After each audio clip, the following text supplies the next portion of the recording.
Thank you. It's really an honor to be here, and I hope I get the little horn when I go over my time, too.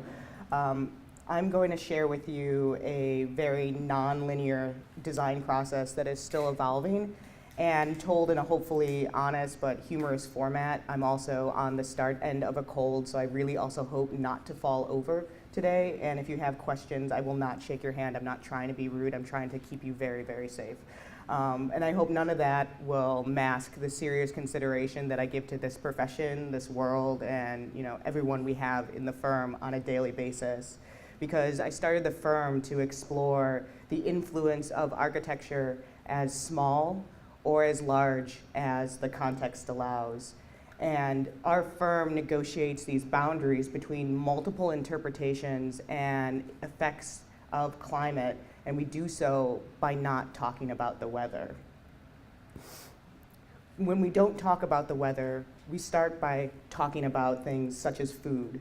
And here we have in this image people patiently waiting for designer cupcakes on a cold winter day, probably not that similar from today, in Chicago on LaSalle Street. And in this image, we have families waiting patiently at a mobile pantry. Same day, different parts of the city, and that's this dichotomy that we do have in the city, and we work right at that gap. Approximately 500,000 people in Chicago live in food deserts, which, if you're not familiar with the term, it's an area that lacks access to fresh produce and a variety of nutritious food options within a mile of your base residence. So that's about 500,000 Chicagoans over the greater metro area. That's you're looking at between 1/7 of the population overall. And so we designed Fresh Moves Mobile Market as a mobile market inside a decommissioned transit authority bus to restore that access to fresh produce in food deserts across Chicago. Leading this design team was the first experience with what would be called community-based participatory design and learning to leverage a collaborative design process into a tool to build advocacy, access, and empowerment. And most adorably, it was the first time that I ever tried to dissect incredibly complex social and racial infrastructures with Post-it notes. And I think that was very interesting to be able to see this process called human-centered design, like just basically bitch slaps you back in the face. Because there's a reality to this type of project. Overall, the public was generally impressed by the focus on these inherent social aspects of using food to build community, and the project spawned numerous versions across the country. Ironically, the Chicago version is completely dormant. It's no longer active, but there's other versions still active. So it's interesting to see that evolution of different cities, how they take this on. The design team received numerous awards from major USDA grants. So the project helped spawn the first USDA grant on mobile markets. Nobody was studying mobile markets in a scientific capacity before. We were in the Venice Biennale and all the way to Core 77 and even a documentary around it. But out of all of those responses, of course, there was one response from a critic that resonated with me. And between the lines of this, a beautiful project, but might be too socio-political, this is where I read that design and policy could not and should not be intertwined, and that there was a preference for disruption on paper versus reality. And when we look back at what our firm, the majority of our firm's client base, they are living in a reality that is in a constant state of disruption. Environmental activists who fought for over a decade to close 2 of the coal-fired power plants in Chicago that were in Little Village and Pilsen, which were right across the street from a public park and homes. Those are our clients. That's who we work with, and that's who we get to learn from overall. We get to work with them and learn to be one of their support members and to become a community catalyst like them, to create these spaces and new desired public amenities by rebuilding the site into a sustainable manufacturing center, flipping the use from toxic to energy positive, and engaging the river in not only in recreational purposes, but how can we start to engage it in manufacturing purposes, taking all of these different layers of the city and rolling them into a site, into a demand, into a design overall. We had this idea with the community through multiple months and almost a year of engagement of bringing this idea of insourcing. How could Chicago be an insourcing city versus an outsourcing city, where an idea could be generated at one of our tech hubs in the merchandise mart, where it can go refined in one of the creative districts across the city, and then manufactured down in this new manufacturing hub using the river as a conduit. And now we could actually create an export, create a product that could go for export, and then really benefit from not only our human but our intellectual capital, and have hyper-local job creation was the main driver of this project. Because the design doesn't matter if it doesn't create jobs. And if it doesn't create jobs, if it doesn't create a living, if it doesn't address those needs, then what are we really designing for? And from this, we had one literal driver of climate change swapped for another. To work this way is an incredibly risky endeavor where fear and failure are not an option, they are part of the process. We can't turn our backs on our overtly political clients, even if they sink other projects in the long term. And how could we turn our backs on clients who stage a 44-day sit-in to protect their tiny one-room schoolhouse from being demolished?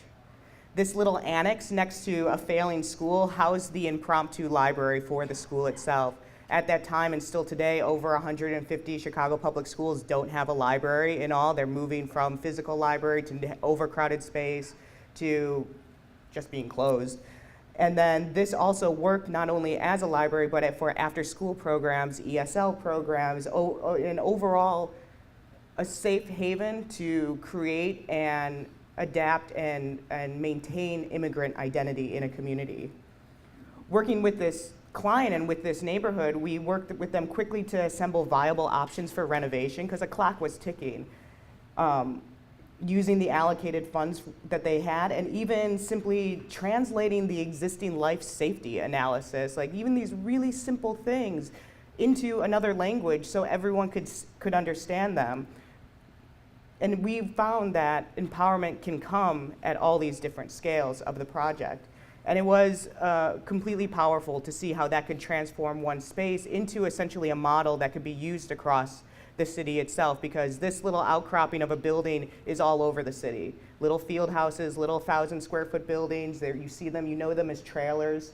So we created a model that fit within the Chicago Public School guidelines to fit not only a price, but also a higher energy efficiency standard overall. Only to watch about a year later for it to get bulldozed completely into the ground and replaced by AstroTurf. And we see that the class question again resounds loudly here and always causes myself and the firm to ask, who are we really designing for? I believe our built environment is at the intersection of design and policy and already. That's where the built environment in the city exists. But we as maybe an industry, as a design industry, as an architecture industry, what we anoint as good design often reaches the least amount of people. Interestingly, as designers, we are incredibly enlightened. If you're not familiar with Maslow's hierarchy of needs, we talk about how the base of what humanity needs is their physiological needs, shelter, food, love, and then ultimately get up to a level of enlightenment. Where I feel as designers, we have these conversations and we have these creative mornings and we have our after-work beers, and we're incredibly enlightened. But our design is reaching the least amount of people to address their physiological needs, and we're sure as hell not addressing ours, because probably half of you are broke, and probably the other half of you are really, really tired. So we have to work on that overall. And with all that doom and gloom, I should probably say something nice right about now, right? I should probably say something, do what you love, and you'll never work a day in your life, or fake it until you make it, or something incredibly positive. But the only thing I could tell you, and the most honest piece of advice that I can say is, it's a fine line between being crazy and being king. And we have this business climate right now that indoctrinates kings and queens of innovation, of visionaries, of game changers. Did I mention innovation with some exclamation points too? Because I feel that's a word that's important now. But what we don't realize is that those leaders and those kings and queens are made by their supporters. And being crazy is when you have none of that. And we need to create more followers in our industry, as much as we do leaders, or else we're all going to continue to work ourselves until we're crazy. And we already are doing that. The most powerful organization that curates design, the Guggenheim Museum, held a design competition last year for their new Helsinki museum. We're all gonna die, whatever that was. But anyway.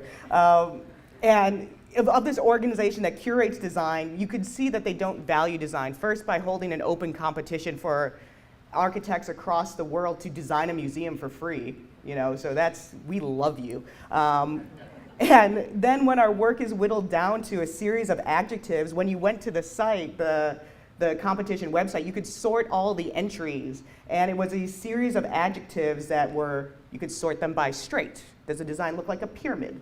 Is it plastic? Is it smooth?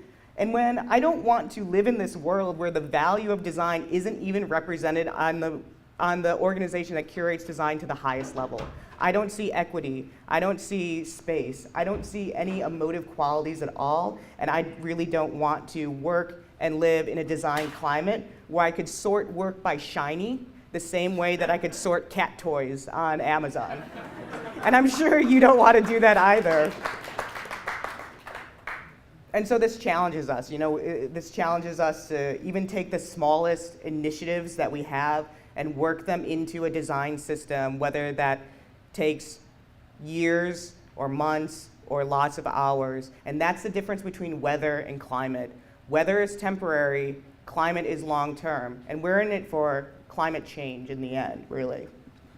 I led a team that developed an international design competition, we paid people, first and foremost, called Activate, that sought to address the needs of a diverse and that sought to address the quality of life needs in neighborhoods across the city. We had a client come to us that said, hey, we have these 2 vacant lots. Can you do something about it? We need a design of some sort. And we looked at that and said, well, we know there's 10,000 of these across the city. So what if we create a system around that? What would happen if we looked at this instead of the one-off product?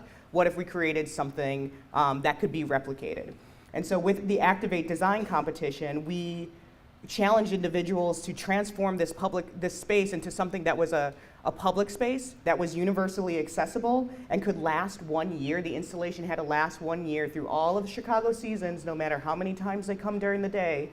And it had to only cost $1,000 because that's all the money we could scratch together for the project. We ended up with over 150 entries from all over the world.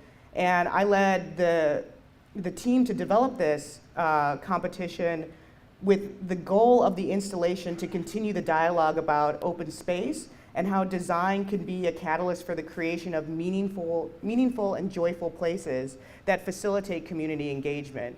This is the one-day installation day of the winning design by a firm called Moss Studio.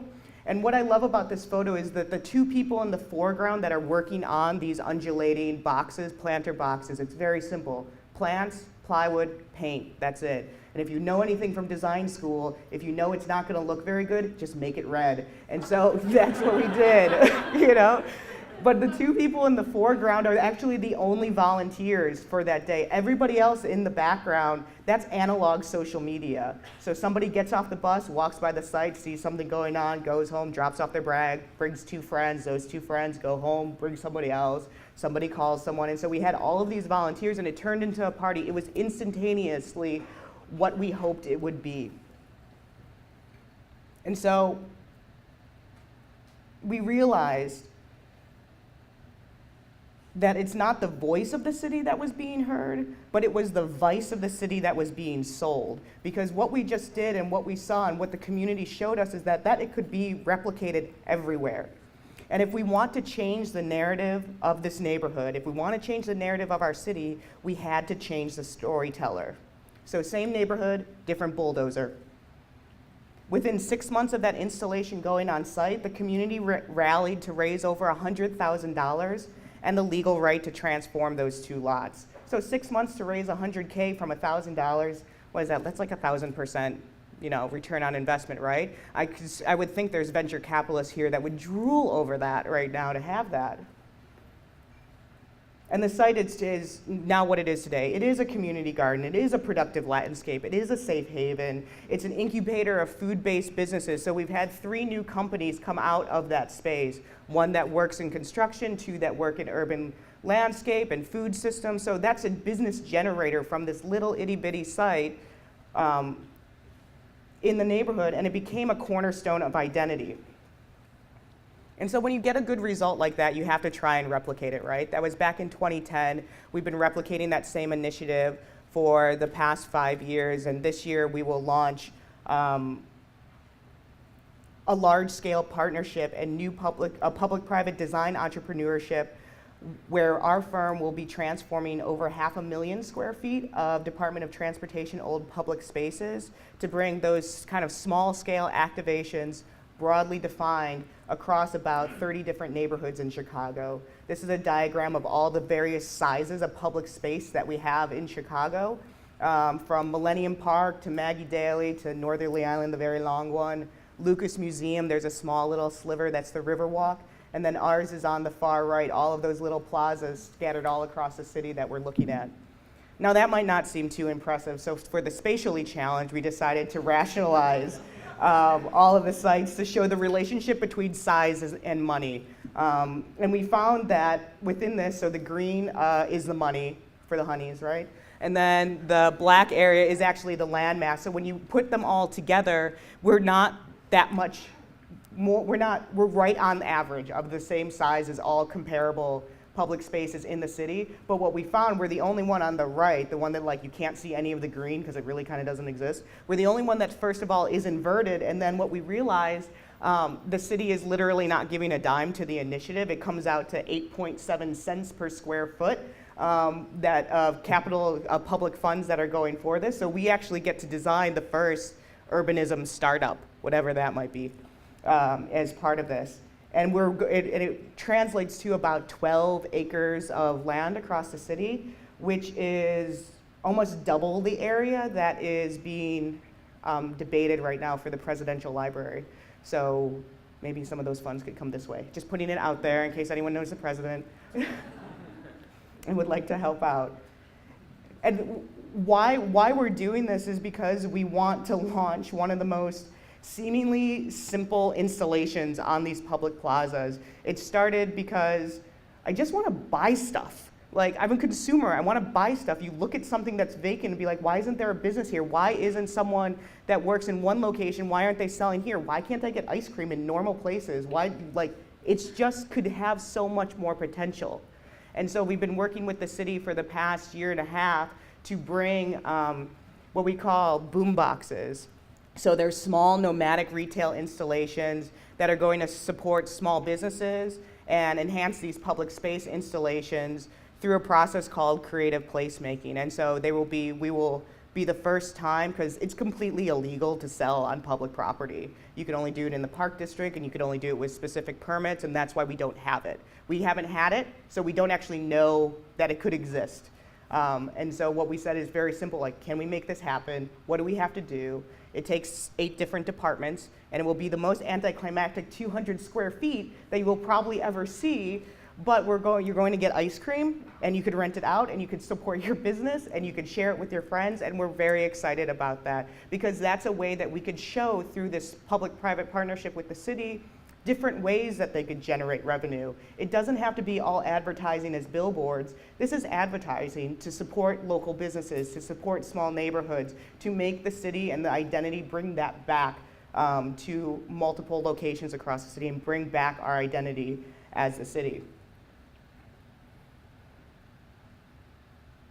I feel our spaces are as profound as we allow them to be, and that drives our work. We work in buildings, we work in urbanism, we work in spaces large and small, and we decide as a collective how profound they want them to be and how profound we want them to be.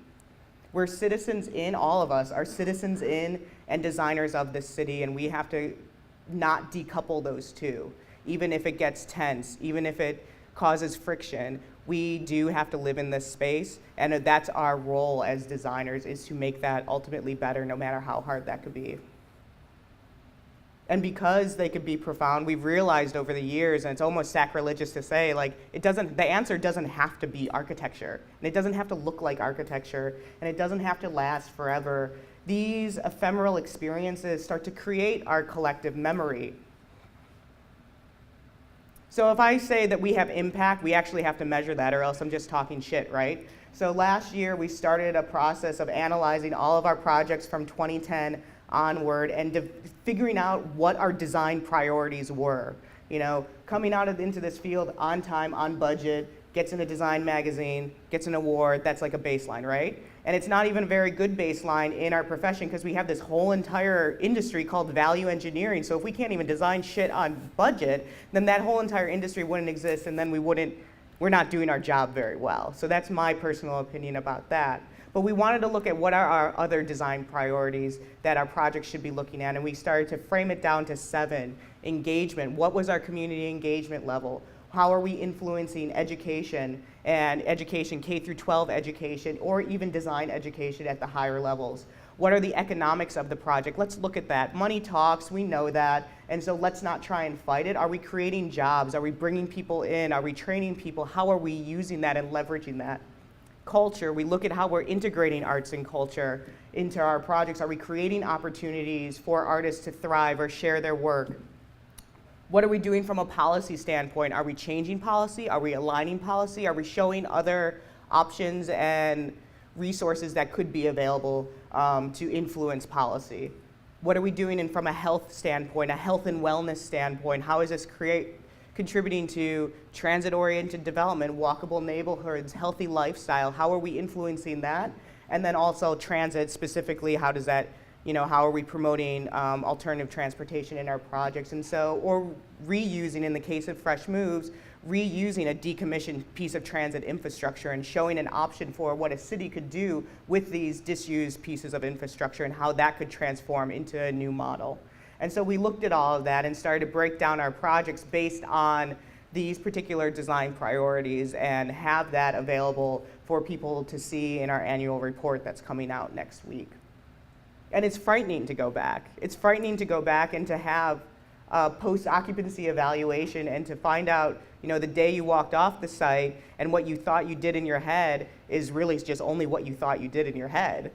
We have to face those realities, and that's something that we bring onto the firm as a part of our process so we could get better at what we do, and then we could share it to make other people better. So we are definitely a prototype, and prototypes are bad, the first one. They're messy, but you get better at it each iteration. And so we look at all the firms to be those ones to iterate on some of our ideas and take it much further than we ever could and see things that we couldn't.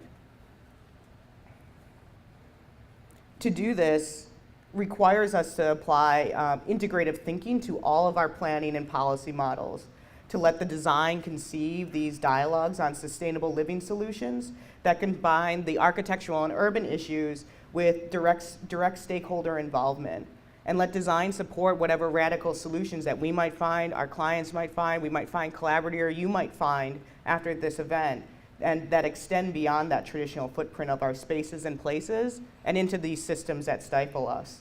Because what we've found over the years is that design, we know this, design can bring an emotional connection and awareness of our informal economies. But those informal economies exist because they highlight how poorly our formal systems are working. So the question is, who do we start to follow and who will follow us? And that's a question to leave here with as well. So we know it. We know it's getting hot in here. you know how to finish the rest of that sentence. And so it is, you got that, you finally got it, yeah. I've been thinking about you all naked the whole entire time, so like don't even worry, you don't have to do anything. But it is our responsibility to be bold and naive enough to let the emperor know when they have no clothes on. And that's our role as designers, and that's what design could do. And like I said, because I'm a citizen in and a designer of cities, this is not a job, but simply what we will do because we have to do it. Firms are called practices, a design practice, an architectural practice. And a practice is something you do to get good. You don't do it because you are good. And so let's not talk about the weather anymore. Let's talk about ways that we could change this climate. Thank you.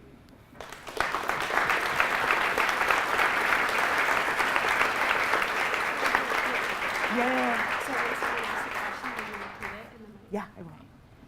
we're going to do a Q&A with you guys for, I don't know, maybe 5-10 minutes. So if you have a question, raise your hand and go ahead and ask it, and I'll have Katherine answer. Hi. How many people are here? 3. So Tina's still here, so 2/3 of the office is here. It's a day off. And so we have 3 people in the office, and then we work with consultants on a project-by-project basis. We also started a general contracting arm so that we could take things from concept to construction within the firm, and so that's another piece that will be growing over the years. I do not have 26 positions open like Braintree, but maybe next year. Yeah. The annual report, that's a great question. So the annual report is going to show how we started for the firm. There's a lot of questions within the architectural community, how I started the firm, what that was, what the startup costs were, things like that. So we're just putting that in there as part of our narrative. We're also talking about how we did the transition from an LLC to a benefit corporation. So we were the first architecture firm in the state that's a benefit corporation. So how do we look at our definition of equity? We have both financial equity that we look at, and then we look at social equity, and how does that change our things from contracts to negotiating the projects. Then it's celebrating projects, key projects throughout the years, and then it's talking about how much we're making. I started it with $10,000 in a laptop in 2010. So the answer is, how much money does it take to found a firm? It's whatever you have, and if you have more, you have more. If you have less, you have less. And it honestly lets people know, like, I made no money for a very long time, and just putting that out there.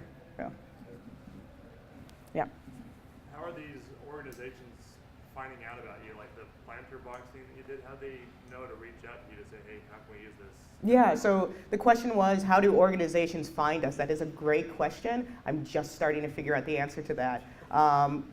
Because I'm bad at business, I only marketed once in the first 4 years. I took out an ad in a really fancy design magazine, and it cost a lot of money. And the only response I got was somebody sent me an email when we had our old website that said, went to your website, your text is too small, and that was it.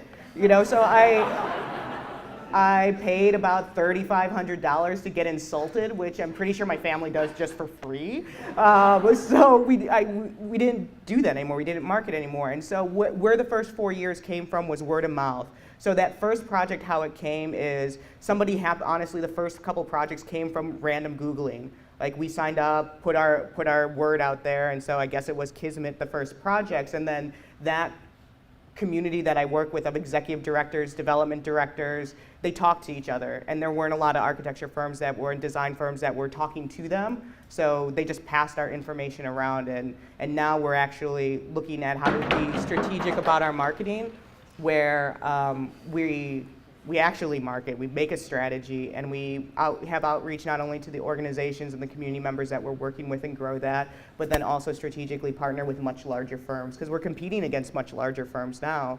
We lost a project to a 300-person firm last year. We cannot compete with a 300-person firm in any way, shape, or fashion, but it's one of those things, like, it's just nice to be acknowledged, so we have to figure out a way to make that a reality.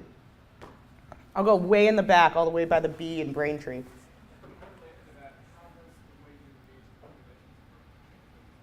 How has the way I engage the populations changed over time? That's another really good question.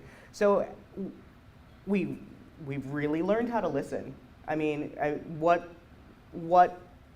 I thought I was hearing and what I thought was good listening skills and be able to facilitate or synthesize a discussion were not. I mean, when I talked about how adorable it was to take on, socioeconomic issues with Post-it notes, was just, it's superficial. It's very superficial. So now, as part of how we engage, we look at ways to, like, from the tools we use have changed. Like, we have both analog and digital tools that we use to engage, and we have to bring both of them to all of our projects. And then what we're also looking at is how can we put this project in a larger city system and look at it from also an organizational standpoint for our clients. So we have more organizational strategy that goes into the kind of programming and analysis of the project, and then we have that output of fitting projects in with all of those 7 design priorities that we have within the firm. And those 7 design priorities came from, we read every single report that came out of the city of Chicago in the last 4 years. So if you want to know who read, the Chicago Forward Plan or the pedestrian plan or the cultural plan cover to cover, our office did. And so we saw what are the priorities for the city. So every client now gets a readout we make of how their project is fitting these different metrics that the city deems important, they deem important, and then they can hand that back. So every project then becomes completely non-negotiable of why it's needed.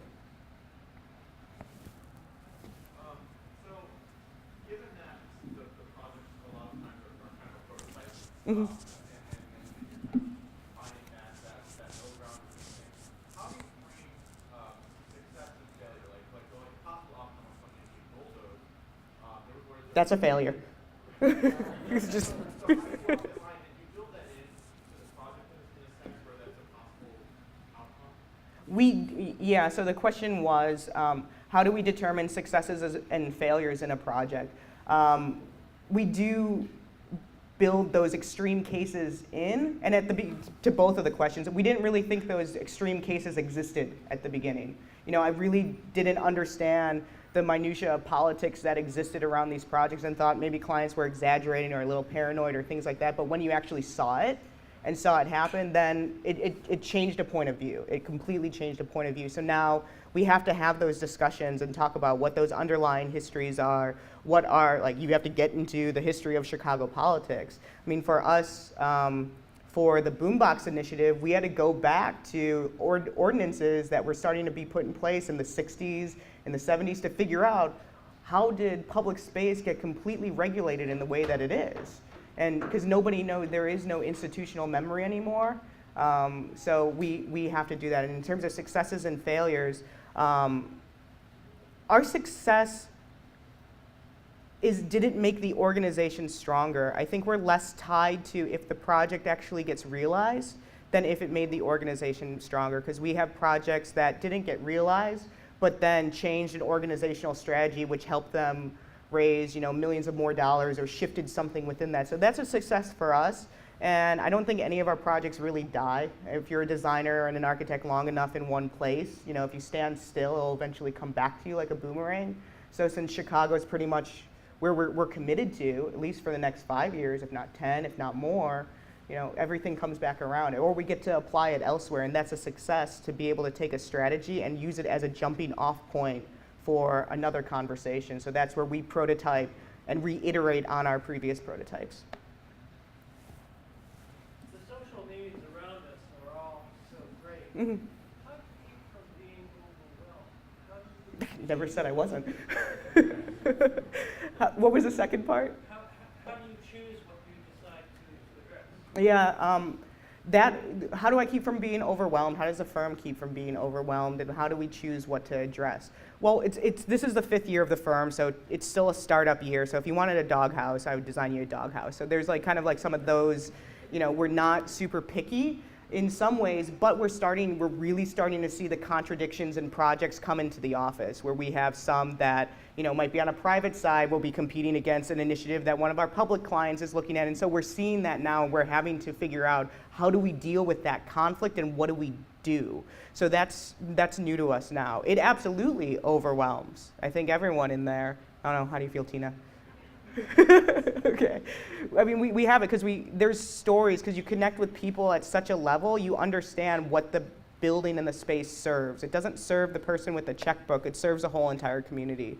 So when you work on a project and see funding go away for, a space that will, literally service 20 to 25,000 people, 20 to 25,000 people over the course of a year, that's not, it's not one building and one client dying. It's, it's a death by 1,000 paper cuts at that point, and you just see it happen.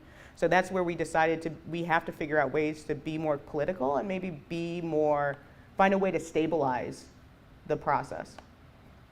His whole model is to scale it up. So we wanted to build 100 in Chicago, 100 in Denver, 100 in LA. Mhm. Do you see yourself partnering with groups that have perfected certain kinds of technologies? We've worked with that organization, and they have a great product. They have a terrible process because they don't engage.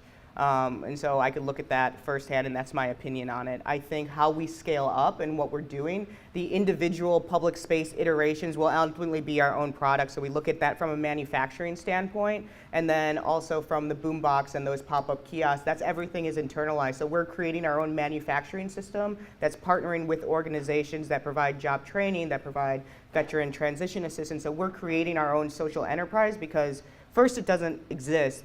That's how and then second, we look at the human capital as the value, and that creates more intellectual property for the whole entire project and creates more skills, and versus, how many numerical quantity we sell of something.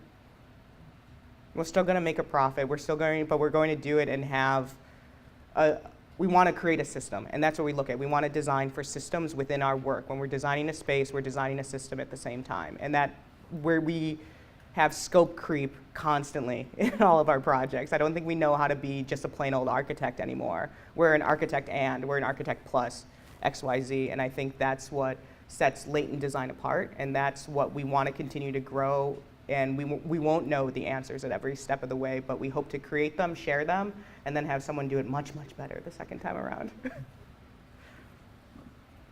Thank you. Thank you.